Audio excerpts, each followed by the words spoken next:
Yeah, so Hare Krishna, welcome again. This is Krishna Dasa. Today we will talk about Radha Rani because tomorrow is Radhashtami. So I will try my best to briefly talk about her and cover various aspects of Radha Rani in like 5 or 10 minutes that we have. And if you have any questions, feel free to raise it right after the session. Okay, so as I said, Radha Rani, she is the epitome of divine love and devotion. Whenever people talk about divine love or bhakti, they will always make a mention of Radharani because she is the personification of Prema Swarupa. So tomorrow is Radha Ashtami. What does Radha Ashtami mean?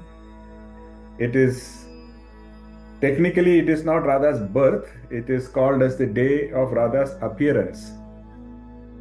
So there is a lot of mystery around the origin of Radharani because unlike ordinary humans, it is said that Radharani did not enter the world through the conventional human birth, but there are some Puranas like Padma Purana where it is mentioned that Radharani was a divine manifestation of Krishna's Hladini Shakti. Hladini Shakti means it is the energy of supreme bliss.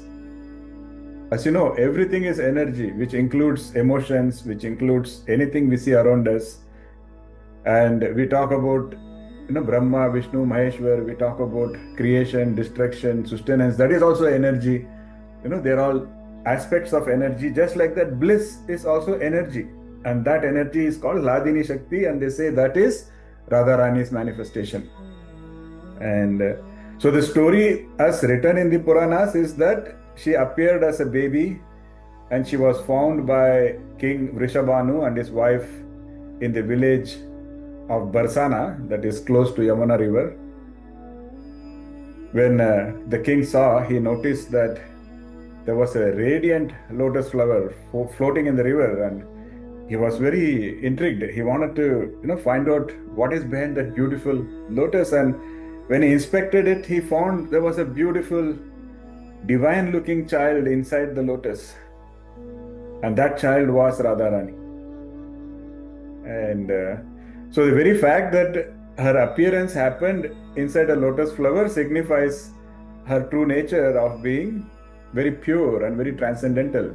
The lotus is given a lot of importance in our scriptures because technically the lotus grows in muddy waters, but neither mud nor water ever sticks to it.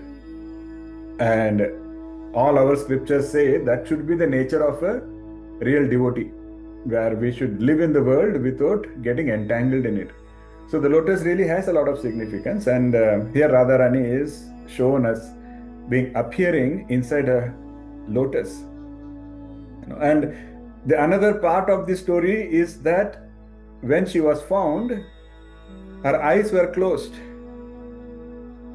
and people were not sure. They were not sure why she has got her eyes closed. Some people said that maybe she is blind. Some people said maybe she has a physical problem where her eyes are not able to open. And regardless, the first time she opened her eyes was when Krishna came near her. So it is said that it is symbolic, they say, that it is symbolifying the spiritual journey of all human beings, where we are all spiritually blind until we get close to Krishna. And that is what is manifested through the story of Radha, where she never opened her eyes. The first time she opened her eyes was only when Krishna came near her. It's a beautiful story there. And Radharani was also supposed to be extremely beautiful. And you all probably know Chaitanya Mahaprabhu. He was one of the foremost Bhakti yogis, and he was also the founder of Gaudiya Vaishnavism. And so there is a text called Chaitanya Charitamrita, where they describe the life of Chaitanya Mahaprabhu. And there it is written, Sei Gopi Gana Madhye Uttama Radhika Rupe Gune Saubhagye Preme Sarvadhika. They say that among all the gopis, Radharani was the foremost. She was the most beautiful. When it comes to qualities, she had the best of all qualities. And she was also the most fortunate. And when it comes to love, she was the best. See, that is how it is. When it comes to things that really matter, we always fall short of words to explain. Things that don't matter, we can very precisely define. But when it comes to things of the heart, when things really matter, people always fall short of words.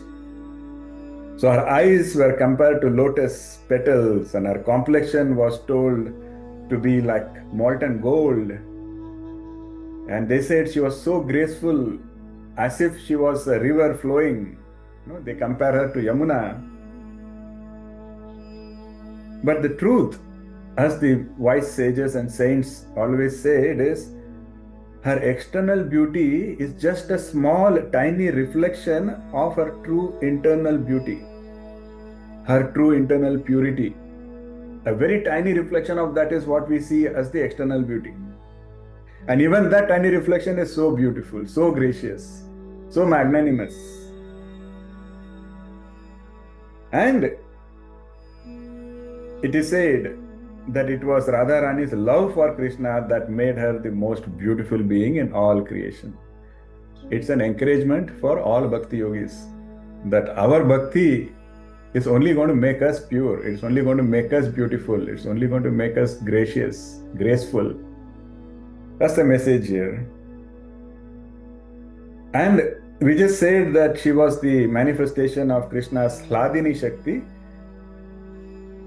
Why do you think we call it that way? Is because she is the one who is capable of giving bliss to even Krishna. Because otherwise, Krishna doesn't need anything from anybody. He is the Sarvaloka Maheshwaram, right? Radha had the power to give bliss to even that Krishna. And Krishna himself has said that me and Radha, we are not separate. And without her, I am incomplete. That is Krishna's greatness, where he gives so much importance and he acknowledges the love of Radha, and he says, without that, I am not even complete. So Radharani is also called the Swarupa Shakti. Swarupa Shakti means the essential energy of Krishna. Without her, Krishna's Leelas would all be incomplete. It's so beautiful. The whole story of Radharani is very inspiring, because Radharani had everything. Like, she had beauty, she had charm, she had grace, she had wisdom, she had good fortune. Krishna was under her spell. So Krishna was in love with her, but at the same time she was surrendered to Krishna. She was equal also, she was surrendered also. See how hard it is becoming to even explain all aspects of Radharani, but that was Radharani. But what happens? A lot of us, when we talk about Radha, we are only looking at it just as a girlfriend, boyfriend, but there is so much more to that. So the relationship between Radha and Krishna is a symbolism. It is representative of the soul's relationship with the Supreme. Your soul is like Radharani, and the Supreme is Krishna. That relationship is what is personified as the story of Radha and Krishna. And as Krishna said, we are not separate, we are the one, and that is what Advaita Vedanta says. Your soul is not separate from the Supreme. Advaita Vedanta says, you are the same, but you are having an illusion of separation. So beautiful. So also, some of us, we are learning Bhakti Sutra, so we will learn about the technical terms also there. But the highest expression of Madhurya Bhava is what Radha was always in. It is not just some gross human romance. It is the soul's inherent yearning to be one with the divine. The soul always wants to be one with that Supreme. So that is why if you look at your own lives, if you look deep inside you, think about your life, how your life has been so far, and try to remember all the great desires you have had in your life. Starting from your childhood, you may have felt like, when you were a child, it may have felt like if I have that box of chocolates, I'm going to be happy. You probably even got the box of chocolates. And then, you kept graduating. Maybe I need that cycle. Maybe I need that bike. I need that car. I need that house. Then I'll be happy. Then I'll be happy. I need a girlfriend. Then I'll be happy. I need a job. Then I'll be happy. But if you look at your life, whatever you thought will make you happy, you have already got it. But are you happy? You are still not happy. You are still, what is it missing then? That is by design. By design, what the soul really wants is that union with that divine. Until that happens, the soul is always going to feel that it's not happy. That is the story of Radha and Krishna. That is why they shown that always Radha is not happy when she's not near Krishna. And Krishna is also missing Radha all the time, because Krishna wants us to have that relationship with him. So in the Bhagavad Purana, it is also called as Srimad Bhagavatam. It's a very authentic text. Anything written in the Srimad Bhagavatam is taken as truth. Just like anything written in the Vedas is taken as truth. So in the Srimad Bhagavatam, Krishna is expressing his inability to repay Radharani. So Krishna says, I cannot repay even the gopis for all the love that they have showered on me. And most certainly, I can't repay Radharani. And he's acknowledging that the love is so pure and so selfless that he cannot pay it with anything material. There is nothing that he can give. That is how priceless that pure love is. So beautiful.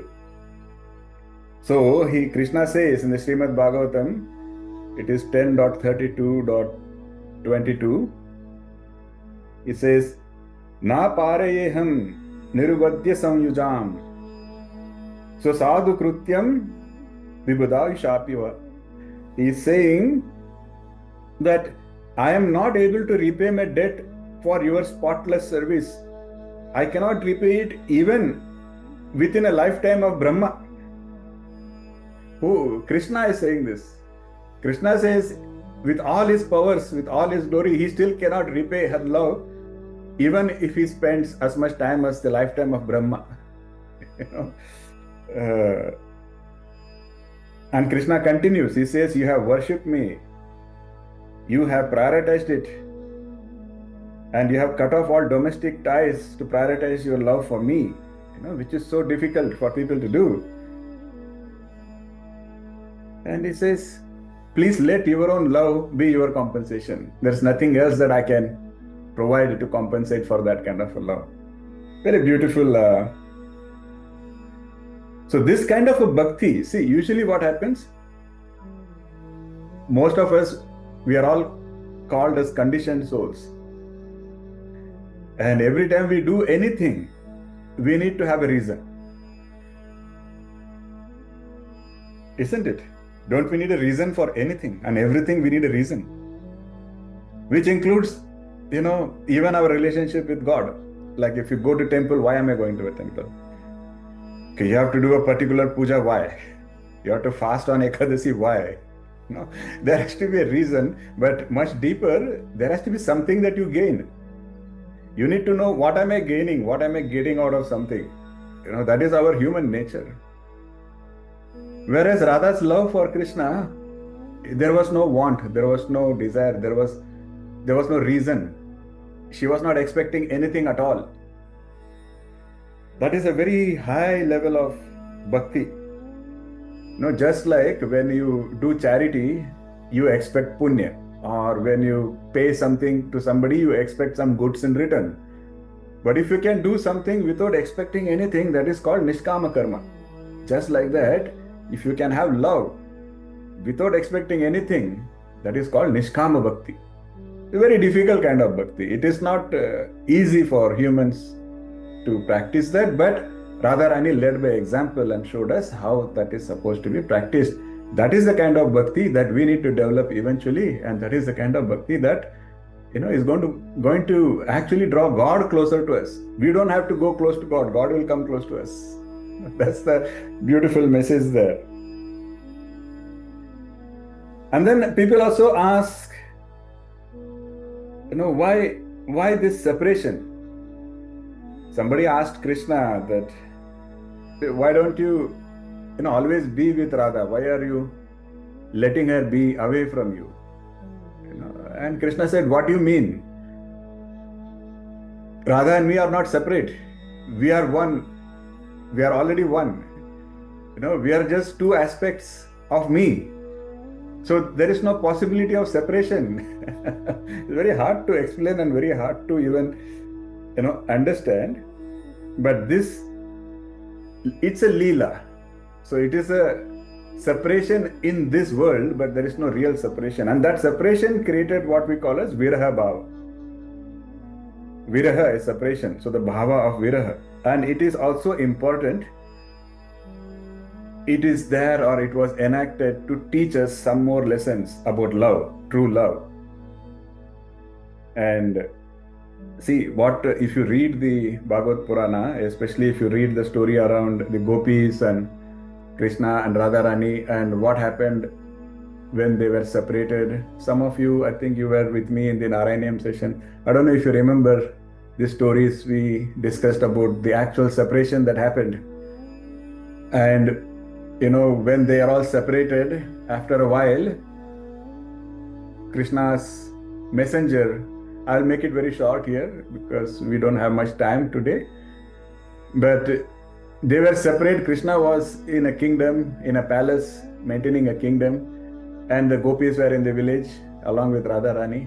And after a while, a messenger comes to check on them, and the messenger is fully expecting that these gopis are going to be sad and angry that Krishna didn't come to meet them. But when he discusses with the gopis are telling them, no, Krishna seems to be happy. He seems to be happy when he's away from us. So that's why we are not coming to meet him, because we want him to be happy. If in our pain he can be happy, then we accept this pain, we welcome this pain. And the story goes on to say that the messenger had evidence to show that actually their love increased, especially the love of Radharani for Krishna. It seemed to have increased during separation. Isn't it very different in today's world? That doesn't happen, no? In today's world, the youngsters will say that, long distance relationship, nahi jamta hai. We cannot do long distance relationship. A person has to be right in front of my eyes. What do they say? Out of sight, out of mind. That is our limited capacity. That is the human, flawed, limited human capability. But if you look at how love is supposed to be, we learn from the gopis, we learn from Radharani, where during separation, their love actually grew. That is pure love, because the love didn't expect anything. The love was not expecting proximity. The love was not expecting any rewards. The love was not expecting anything at all. Isn't that beautiful and profound? That is what we have to learn from this Leela of separation between Krishna and Radha. So these stories, you will always come across these stories in Vaishnavism.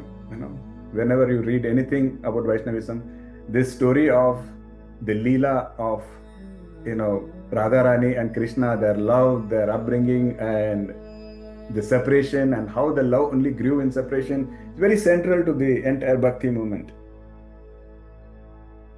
What is the most important role of Radharani, if you ask me?